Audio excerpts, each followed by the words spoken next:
नमस्कार दोस्तों, कैसे हो आप? उम्मीद करते हैं आप सब अच्छे होंगे। और आज की जो हम व्याख्या करेंगे वो अधिगम टॉपिक, जो कि मनोविज्ञान का सेकंड यूनिट का टॉपिक है, अधिगम टॉपिक। जो कि उजाला ग्रुप, उजाला कोचिंग सेंटर में रीट के एग्ज़ाम हेतु एक बेहतरीन तरीके की टेस्ट सीरीज चल रही है, जिसमें काफ़ी स्टूडेंट जुड़े हुए हैं। और उन स्टूडेंट की जो कि मन के डाउट्स हैं मनोविज्ञान के प्रश्नों को लेकर के, वो भी क्लियर हो जाएंगे। और साथ में एक हर एक क्वेश्चन की अच्छे से व्याख्या करेंगे, हर एक उत्तर की अच्छे से व्याख्या करेंगे, ताकि आपको अच्छे से समझ में आ जाए। और नेक्स्ट इसके साथ में ही अंत में आपको मिलेगा कुछ, मतलब कि एक टिप्स बताया जाएगा कि 70% अंकों को आप कैसे अर्जित करते हैं। जैसे कि उजाला कोचिंग सेंटर ग्रुप आपको टारगेट देता है 70% अंकों के, और 70% अंक आप अर्जित करते हैं तो आपको बेहतरीन संभावनाएं हैं रीट में सिलेक्ट होने की। तो वो भी अपन इस टेस्ट सीरीज में बात करेंगे। लेकिन अंत तक वीडियो जरूर देखना, और अंत में कमेंट बॉक्स में जाकर कमेंट जरूर करना। ठीक है दोस्तों, एक इसके अलावा आपको बता दें कि इससे पहले भी एक वीडियो अपलोड किया गया था, जो कि व्यक्तित्व और व्यक्तिक विभिन्नताएं टॉपिक था। और अभी जो इस टेस्ट के बाद में जो नेक्स्ट 9 जुलाई को टेस्ट होने वाला है, उसमें मनोविज्ञान का टॉपिक रहेगा। यही टॉपिक रहेगा, व्यक्तिक भिन्नताएं और व्यक्तित्व तथा बुद्धि। तो इस टॉपिक को आप अच्छे से कवर कर लें। और जो भी सदस्य, जो भी कोई भी भाई बहन, कोई भी इस टॉपिक को आप देख रहे हो जो कि आज व्याख्या की जाएगी, उसमें आप थोड़ा ध्यान से देखें। और हर प्रश्न जो कि अग्नि पब्लिकेशन मनोविज्ञान की बुक से लिया गया है, और बहुत ही महत्वपूर्ण बुक है, जो कि धीर सिंह दा भाई प्रोफेसर हैं, असिस्टेंट प्रोफेसर हैं, चूरू में पोस्टेड हैं, उनकी बुक है। जो कि उस बुक में से 20 प्रश्नों की लिए गए हैं और 20 प्रश्नों की व्याख्या की गई है, ताकि आपके ज्ञान में अच्छी वृद्धि हो और आप जल्दी से जल्दी अच्छे तरीके से अपना ज्ञान कवर करके और एक अपने आप को बेहतरीन तरीके से स्थापित कर सके रीट एग्जाम से पहले। तो चलिए शुरू करते हैं। प्रश्न नंबर 1, निम्नलिखित में से अधिगम की विशेषता का कौन सा स्वरूप सही है? यानी कि इसमें अपने को अधिगम की विशेषताओं का स्वरूप बताना है। तो 4 ऑप्शन दिए गए हैं, पढ़ते हैं। पहला ऑप्शन, सीखना केवल सकारात्मक है। नंबर 2, सीखना केवल सकारात्मक व नकारात्मक है। ऑप्शन नंबर 3, सीखना सकारात्मक, नकारात्मक और व्यवहारात्मक है। ऑप्शन नंबर 4, सीखना केवल नकारात्मक व व्यवहारात्मक है। तो आप सीटेट के एग्ज़ाम की तैयारी भी करेंगे तो वहाँ पर आप चेक कर लेना, जहाँ भी ऑप्शन में केवल लिखा मिलेगा तो वो ऑप्शन बिल्कुल गलत लगभग होता है। 70 से 80% के बीच में इसका ऐसा ही चांस रहता है। तो इसका राइट आंसर होगा सही नंबर, ऑप्शन नंबर 3, सीखना सकारात्मक, नकारात्मक और व्यवहारात्मक है। तो ये अधिगम की विशेषता हैं। अधिगम सकारात्मक भी है, नकारात्मक भी है और व्यवहारात्मक भी है। प्रश्न नंबर 2, प्रशिक्षण व अनुभव द्वारा व्यवहार में आया परिवर्तन अधिगम है। उक्त परिभाषा किसकी है? A number option Woodworth, B number option CL Hull, और सी नंबर ऑप्शन है स्किनर, और लास्ट ऑप्शन है द नंबर गेट्स व अन्य। तो बिल्कुल आंसर सही यही है, गेट्स व अन्य। प्रशिक्षण व अनुभव द्वारा है, यानी कि जब हम प्रशिक्षण केंद्र में या मतलब कहीं भी ट्रेनिंग लेते हैं, कुछ सीखते हैं, और पहले से हमारा जो अनुभव है उसके आधार पर जो हमारे व्यवहार में जो परिवर्तन आता है, यानी सकारात्मक जो परिवर्तन आता है, वही अधिगम है। तो ये परिभाषा थी गेट्स व अन्य की। नेक्स्ट देखते हैं प्रश्न संख्या 3, एक छोटा बच्चा जो 10-11 माह की आयु में एक मेज़ के ऊपर पड़े खिलौने को उठाने के लिए धीरे धीरे खड़ा होकर चलना सीखता है, बार बार गिरता है, फिर दोबारा खड़ा होकर चलने का प्रयास करता है और गिर जाता है। अंततः एक दिन वह अच्छे से चलना सीख जाता है और खिलौना उठा लेता है। बच्चे द्वारा की गई गामक योग्यताओं को सिखाने में कौन सा अधिगम का सिद्धांत उपयोगी है? इसके 4 ऑप्शन दिए गए हैं। फर्स्ट नंबर ऑप्शन है हर्ष व दुख का सिद्धांत। बिल्कुल सही आंसर यही होगा। सबसे पहले हम आपको बता दें कि यह जो हर्ष व दुख का सिद्धांत है, यह प्रयास एवं त्रुटि का सिद्धांत है, उसी का अन्य नाम है, जो कि थॉर्नडाइक ने सन 1898 में दिया था, और उनकी बुक थी एनिमल इंटेलिजेंस। और जैसा कि नाम से ही पता है, जब बच्चा गामक क्रियाएं करता है, यानी कि वो अपने शारीरिक अंगों का प्रयोग करता है कुछ सीखने के लिए, तो उसको कभी ना कभी इसको दुख होता है, और कभी वह गिरता है, कभी खड़ा होता है। जब खड़ा होकर चलता है तो खुशी होती है, क्योंकि वो उस चीज़ के पास पहुंच रहा है, और जब वो वापस गिर जाता है तो उसको दुख होता है। इसलिए ऑप्शन नंबर 1 नंबर सही होगा, हर्ष व दुख का सिद्धांत। चलिए नेक्स्ट इसके ऑप्शन देख लेते हैं। शास्त्रीय अनुबंधन का सिद्धांत। शास्त्रीय अनुबंधन का जो सिद्धांत है, यह IP पावलोव द्वारा दिया गया वही सिद्धांत है जिसे हम अनुकूलित अनुक्रिया का सिद्धांत कहते हैं, जो कि बहुत ही महत्वपूर्ण है। इसके बाद में नेक्स्ट ऑप्शन है प्रबलन का सिद्धांत। प्रबलन का जो सिद्धांत है, यह इसको गणितीय सिद्धांत भी कह देते हैं, सबलीकरण का सिद्धांत भी कह देते हैं। द नंबर ऑप्शन में सबलीकरण का सिद्धांत नाम दिया गया इसका। और यह जो सिद्धांत है, यह सिद्धांत शिक्षा में अभिप्रेरणा तथा आवश्यकता के संबंध पर बल देता है, जो कि प्रबलन का सिद्धांत है, और प्रबलन का सिद्धांत दिया था CL हल ने। तो चलिए नेक्स्ट क्वेश्चन देखते हैं। प्रश्न नंबर 4 है, निम्न में से बालकों में चिंतन के नकारात्मक विकास को चुनिए, यानी बच्चों में नकारात्मक विकास को चुनना है। और फर्स्ट नंबर ऑप्शन देखते हैं, वाद विवाद करना। वाद विवाद करेंगे तभी बच्चों में चिंतन का विकास होगा ना, तो अपने को तो नकारात्मक चुनना, यानी कि नेगेटिविटी चुननी है विकास के प्रति। ऑप्शन नंबर ब है स्वतंत्र वातावरण, और यह भी बिल्कुल बच्चों में चिंतन को विकास के प्रति उनमें विकसित करने के लिए चिंतन को ये अच्छा ऑप्शन है, क्योंकि स्वतंत्र रूप से उनको वातावरण क्रिएट किया जाएगा तब वो एक बिल्कुल स्वतंत्र होकर क्वेश्चन का आंसर दे सकते हैं, तो ताकि उनमें चिंतन का विकास हो। ऑप्शन नंबर 6 है, बच्चों के सामने समस्या चुनौतियां उत्पन्न न करना। अब बच्चों के सामने अगर हम समस्या और चुनौतियां उत्पन्न न करेंगे तो उनमें चिंतन का विकास कैसे होगा। तो अगर हमने चिंतन का विकास करना है तो समस्याएं और चुनौतियां उत्पन्न करनी चाहिए बच्चों के सामने।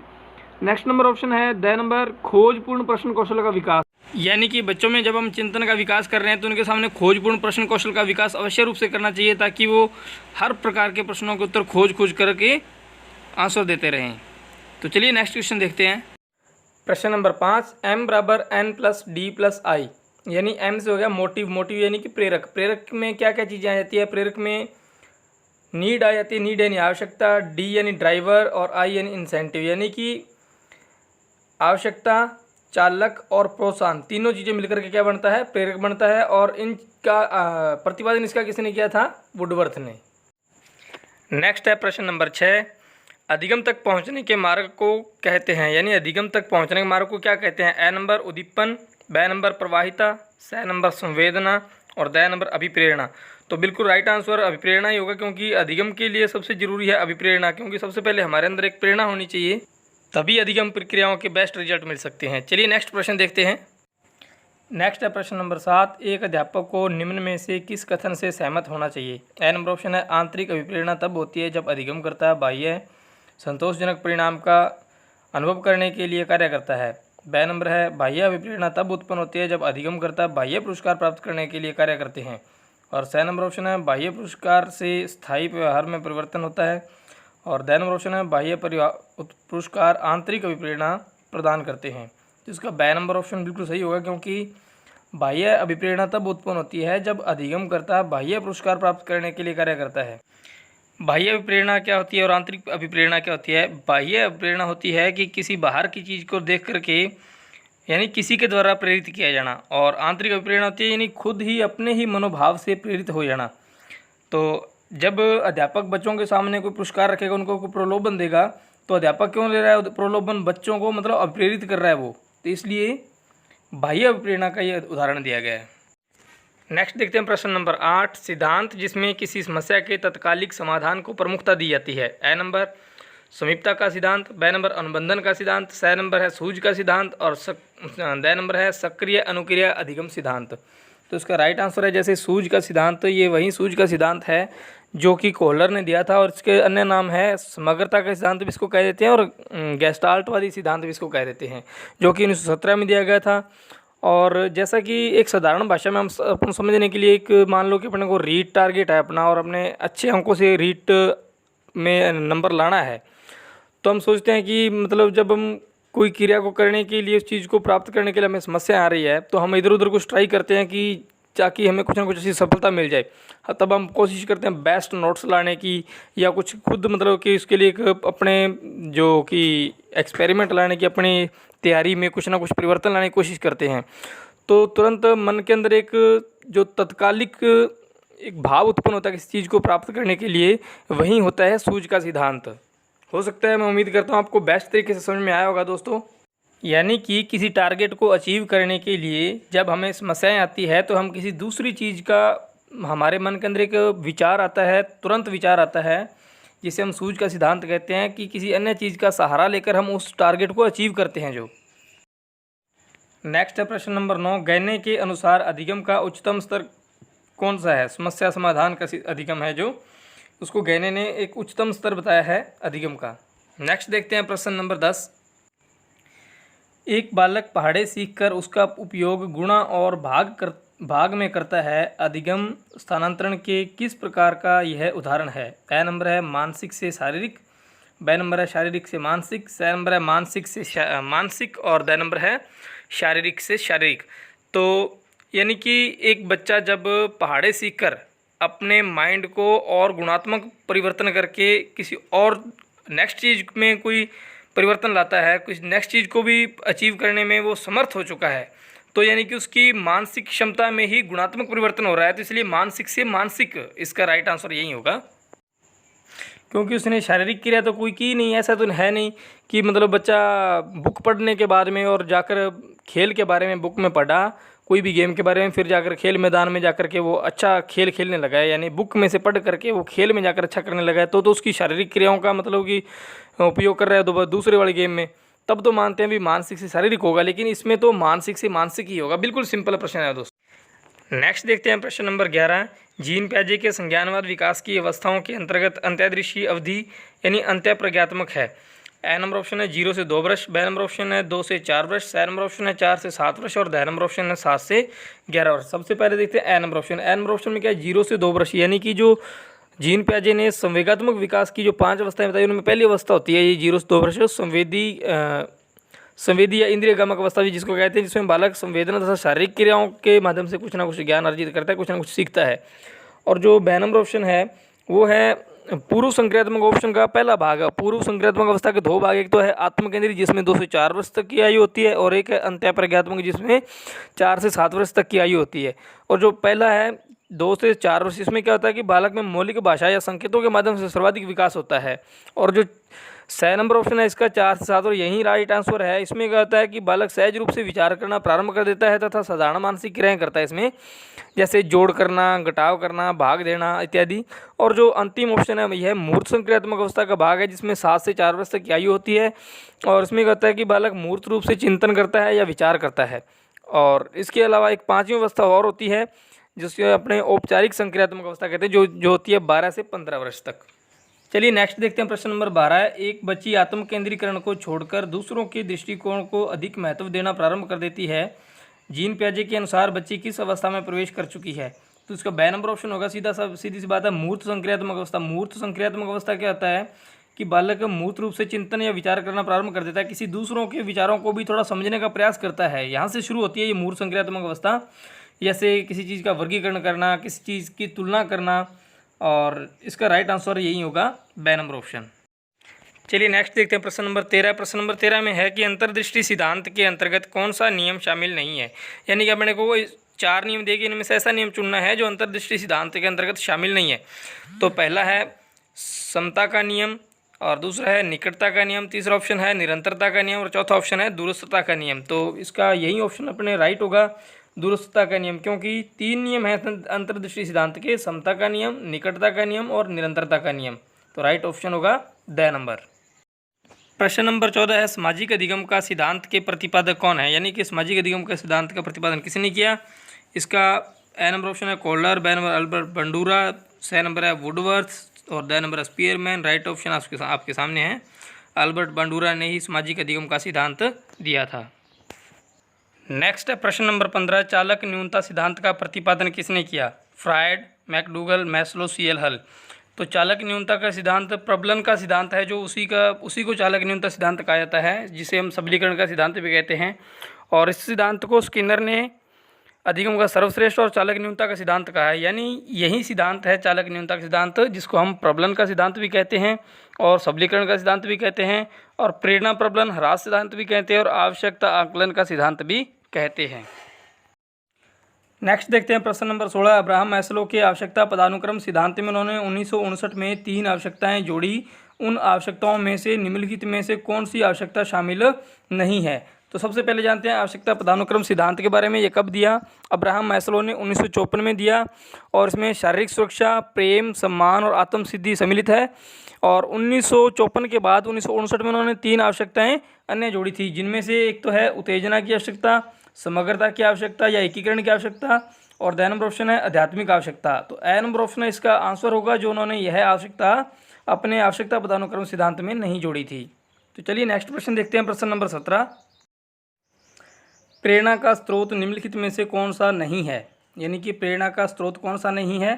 तो इसका A number option right answer है आदत, क्योंकि चालक, प्रेरक और उद्दीपन का होना आवश्यक है तब प्रेरणा के लिए। तो नेक्स्ट देखते हैं प्रश्न नंबर 18। लेकिन उससे पहले यह जानना जरूरी है कि चालक, प्रेरक और उद्दीपन होता क्या है।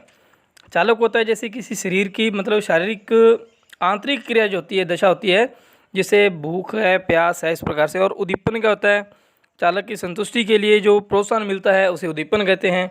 और प्रेरक क्या होता है, प्रेरक के एक मतलब कि हमारी मानसिक कह सकते हैं या मतलब भीतरी जो दशाएं होती है जिन्हें प्रेरक कहते हैं, जो निश्चित विधियों के अनुसार कर्म करने के लिए प्रेरित करती है। कोई भी काम करने के लिए हमें निश्चित विधियों के अनुसार एक क्रमबद्ध तरीके से हमें प्रेरित करती है। प्रश्न नंबर 18 है, महक जो कि चुनौतीपूर्ण व कठिन परिस्थितियों में सफलता प्राप्त करने की इच्छा का विकास करती है, किस प्रकार का प्रेरक है। अर्जित प्रेरक है, कृत्रिम प्रेरक है, या फिर जन्मजात प्रेरक है, या फिर उपलब्धि प्रेरक है। तो इसे हम उपलब्धि प्रेरक कहते हैं। उपलब्धि प्रेरक में यही होता है कि चुनौतीपूर्ण व कठिन परिस्थितियों में सफलता प्राप्त करने की इच्छाएं उत्पन्न होना, या फिर इसके उदाहरण जैसे कि सफलता के प्रति चिंतित रहना, या किसी कार्य करने की निरंतरता बने रहना, मतलब कि एक सुचारू रूप से अपने कार्य को जारी रखना कठिन परिस्थितियों में भी, यही उपलब्धि प्रेरक का उदाहरण है। नेक्स्ट है प्रश्न नंबर 19। इसमें क्या है कि संजय सीकर जिसकी सीखने की गति शुरुआत में धीमी और बाद में तेज हो जाती है, यह किस प्रकार का अधिगम वक्र है। संजय जो कि उजाला कोचिंग सेंटर की टेस्ट सीरीज का बहुत ही बढ़िया स्टूडेंट है, सीकर से है, जो कि फर्स्ट लेवल से है। और उनकी वास्तविकता ये है कि शुरू में सीखने की गति धीमी थी और अब सीखने की गति तेज़ हो गई है। उनकी नहीं, लगभग जितने भी स्टूडेंट जो कि 2-3 महीनों से जुड़े हैं टेस्ट सीरीज में, उनमें बहुत ज़्यादा सुधार आ रहा है धीरे धीरे। तो उनके लिए एक बहुत ही बढ़िया प्लस पॉइंट है। और इसके ऑप्शन देखते हैं, नतोदर ए नंबर, बे नंबर ऑप्शन है उनतोदर, से नंबर ऑप्शन है मिश्रित, और दे नंबर ऑप्शन है शून्य त्वरित। तो नतोदर में देख लेते हैं। सबसे पहले तो आपको ये सूचना दे दें कि सभी लोगों के पास अलग अलग बुक है, वो अलग अलग बुक से पढ़ रखे हैं। और अधिगम वक्र सबसे उलझाने वाला टॉपिक है, क्योंकि अलग अलग बुक में अलग अलग तरीके से दिया गया है। वास्तव में ही ये ऐसी हकीकत है। लेकिन अपनी पब्लिकेशन धीर सिंह दबाई जो कि प्रोफेसर, असिस्टेंट प्रोफेसर है, गवर्नमेंट टीचर है, उन्होंने जो बुक का प्रतिपादन किया, जो बुक उन्होंने छापी है अवनी पब्लिकेशन शिक्षा मनोविज्ञान की, उसमें तो यही दिया गया है कि जिसमें शुरुआत में सीखने की गति धीमी और बाद में तेज होती है, जिसे हम सकारात्मक नतोदर वक्र कहते हैं। और जिस वक्र में सीखने की गति प्रारंभ में तेज होती है और धीरे धीरे मंद हो जाती है, उसे नकारात्मक उन्नतोदर वक्र कहते हैं। और एक है मिश्रित वक्र, जिसमें कभी धीमी तो कभी तेज गति, कभी धीमी गति, कभी तेज गति होती है, इसे मिश्रित वक्र कहते हैं। शून्य त्वरित होता है जिसमें अधिगम वक्र में सकारात्मक परिवर्तनों का न होना, यानी कि इसमें सकारात्मक परिवर्तन नहीं होते, अगर होते हैं तो नकारात्मक परिवर्तन है, जिसे जीरो कर्व भी कहते हैं। और एक होता है इसका सरल रेखीय वक्र, जिसमें क्या होता है कि सीखने की गति समान रूप से बनी रहती है, एक जैसी बनी रहती है, जिसे हम सरल रेखीय वक्र भी कहते हैं। तो नेक्स्ट देखते हैं प्रश्न नंबर 20 और अंतिम प्रश्न। विक्रम जो कि समस्या समाधान के समय गुण व दोष की परख से निष्कर्ष निकालता है कि उजाला ग्रुप उनके रीट तैयारी में अहम साबित हो रहा है, यह किस प्रकार की तर्कना है। ए नंबर ऑप्शन है निगमनात्मक तर्कना। निगमनात्मक तर्कना में क्या होता है कि पूर्व ज्ञात नियमों तथा तथ्यों के आधार पर निष्कर्ष निकालता है व्यक्ति, उसे निगमनात्मक तर्कना कहते हैं। और आगमनात्मक तर्कना क्या है, इसमें दिए गए तथ्यों में अपनी ओर से कुछ ना कुछ नई चीज़ जोड़ करके निष्कर्ष निकालता है व्यक्ति। सादृश्यवादी तर्कना क्या है, इसमें कहता है उपमा के आधार पर चिंतक तर्क या वितर्क करके निष्कर्ष निकालता है। और इसमें आलोचनात्मक तर्कना में क्या होता है, जो इसका राइट आंसर है, उसमें समस्या समाधान के समय व्यक्ति गुण व दोष की परख करके निष्कर्ष निकालता है। तो इसका राइट आंसर यही होगा। ये चिंतन से लिया गया प्रश्न है और चिंतन के तत्व में आता है तर्कना। तो उम्मीद करते हैं दोस्तों, जो भी 20 प्रश्नों की व्याख्या है, हमने अपनी तरफ से संपूर्ण बेहतरीन तरीके से आपको व्याख्या करने की कोशिश की है, ताकि जो भी आपके मन में डाउट है 20 प्रश्नों को लेकर मनोविज्ञान के, वो एकदम क्लियर हो सके। अब बात करते हैं उजाला टेस्ट सीरीज में आप 70% अंक कैसे अर्जित कर सकते हैं, जो कि उजाला ग्रुप आपको 70% से अधिक अंक लाने का टारगेट देता है और गारंटी देता है सिलेक्शन की। तो इसमें आप सबसे बेहतर तरीका ये है कि आप सुबह जल्दी उठिए, जैसे 3:30-4 बजे उठकर या 4:30 बजे उठकर स्टडी शुरू कर देते हैं। और सुबह के 2-4 घंटे आपके लिए बहुत ही इंपॉर्टेंट होते हैं, तब आप मनोविज्ञान पढ़िए, ज़्यादा से ज़्यादा टाइम मनोविज्ञान को स्पेंड कीजिए। और एक बात की जाए कि अगर कुछ कैंडिडेट्स का फ़ोन आता है या मैसेज आता है, कहते हैं कि सर सिलेबस थोड़ा ज़्यादा है, तो सिलेबस ज़्यादा नहीं है। इसके लिए आपको जैसे मनोविज्ञान की 3 या 4 टॉपिक होते हैं किसी भी यूनिट में, तो आप इनको रोजाना एक टॉपिक मनोविज्ञान का तैयार कीजिए, उसके साथ साथ एक टॉपिक सामाजिक का और एक टॉपिक अपने लैंग्वेज का तैयार कीजिए। तो ये कोई मुश्किल काम नहीं है। या फिर आप ऐसा भी कर सकते हैं कि एक दिन पूरा दिन मनोविज्ञान के 3 टॉपिक 4 टॉपिक पढ़ लिए और एक दिन आपने सामाजिक ज्ञान पढ़ ली और एक दिन आपने अपनी लैंग्वेज पर ध्यान दिया। 3 दिन में कवर करेंगे। आपको पढ़ने के लिए 5 दिन का समय मिलता है और अंतिम दिन आप इन तीनों का प्रश्न उत्तर पढ़ करके उनका मूल्यांकन कर सकते हैं। अच्छे से आपको इसका रिवीजन कर सकते हैं। तो बेहतरीन ऑप्शन है। अगर आप रोजाना 6 से 7 घंटे 8 घंटे की स्टडी करते हैं तो इतना काफ़ी ऐसा समस्या तक आप आ सकते हैं, क्योंकि सिलेबस इतना ज़्यादा विस्तृत नहीं होता जितना आपको लग रहा है। और जो अपने सिलेबस के अंदर सामाजिक विज्ञान में जो शिक्षण विधियाँ जोड़ी गई थी कि शिक्षण विधियों के 5 प्रश्न, शिक्षण विधियों को हटा दिया गया सिलेबस में से, क्योंकि सिलेबस शिक्षण विधियों पर ध्यान दिया जाएगा जो कि सितंबर में या अक्टूबर में टेस्ट सीरीज चलेगी, उसमें ध्यान दिया जाएगा। तो ठीक है दोस्तों। और एक कई बार लोगों का मतलब ये विचार व्यक्त करते हैं कि सर मतलब भूल जाते हैं। भूलने की आदत तो सबकी होती है कि जिस प्रकार से आप याद करोगे वो उसका ज्ञान वैसा ही मिलेगा। अगर आप थोड़ा सा किसी भी चीज़ को समझ कर याद करोगे तो अपने याद रहती है। हर चीज़ का एक संप्रत्य अपने मन में एक प्रतिमा विकसित कीजिए, चीज़ों को आपस में जोड़ करके तो याद करने की कोशिश कीजिए, ताकि जिस चीज़ से आपने जोड़ा है वो चीज़ आपकी तो नहीं भूल पाओगे ना, वो तो आपकी याद रहेगी। और इसके अलावा मतलब आप सबसे बेस्ट तरीका ये है कि आप कोई भी टॉपिक पढ़ने जा रहे हैं, सबसे पहले उस टॉपिक के प्रश्न उत्तरों को कवर कीजिए। सबसे पहले उस टॉपिक के प्रश्न उत्तर पढ़िए, एक बार थोड़ा ध्यान से पढ़िए। उसके बाद में वो टॉपिक पर जाएंगे तो आपको वहाँ से पहले ये पता चल जाएगा कौन सी चीज़ ज़्यादा महत्वपूर्ण है, ताकि उस चीज़ को थोड़ा और अच्छे तरीके से पढ़ा जा सके। और जो क्वेश्चन आए हैं उन्हीं क्वेश्चनों को रीट में या सीटेट में वो जाके वापिस उस तरह की अलग अलग तरीके से पूछा जा रहा है। और नए प्रश्न जो आते हैं वो कम आते हैं, लेकिन पुराने प्रश्न जो महत्वपूर्ण होते हैं उन्हीं के